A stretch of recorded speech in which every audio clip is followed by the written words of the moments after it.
Welcome everyone to the show. Joining us today is attorney Ariva Martin. So let's get started. Ariva, if you're ready. Shall we do this? Let's do it. Have you all heard of those stories out there about clowns? How can you not? They're harassing people all over the country, very frightening in some cases, sightings in more than 24 states, but now it's having a huge impact on schools and students. Have a look at this one.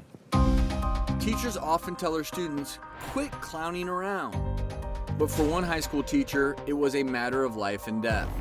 Recently in Hampton, Virginia, a teenager contacted someone posing as a clown on social media and asked him to kill her teacher.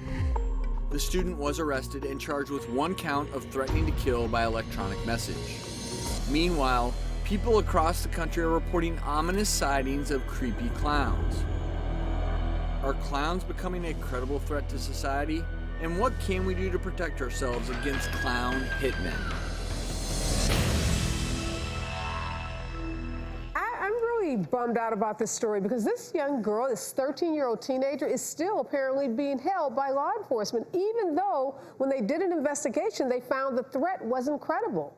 So I don't know why she's still in jail. Look, I know you're trying to protect kids, but a 13-year-old should know better than to reach out to sitting in jail? No, well, she's not. She's 13 years of age. I'm sure she's in a detention facility. She's away from her family. She's being detained by law enforcement. But she went online and tried to pay someone or get someone to kill the teacher.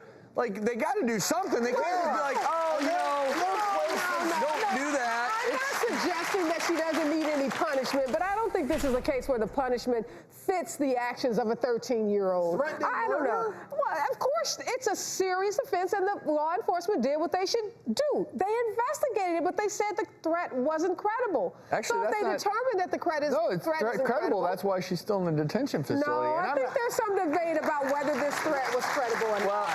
Well, the important thing here is, obviously, this is an awful scenario all the way around, but let's talk about how clowns now are seen in this very frightening light. Come on, what family, I have kids, don't have a party where you invite clowns to make your kids happy and to make the party happy? Yeah. I think clowns are getting a bad rap, and I hate that people are using what's a symbol of happiness to perpetrate crime. I couldn't agree more. I'm not loving this because I do like positive clowns, but I'm not loving this because it creates, there's so much fear out there, and with Halloween around the corner. For a while it was vampires, and before that it was goth, and now it's clowns. It goes in cycles. But obviously, yes, this time of year, a lot of people are in outfits. If you see anyone acting suspiciously, whether they're wearing a clown outfit or not, obviously report them to authorities.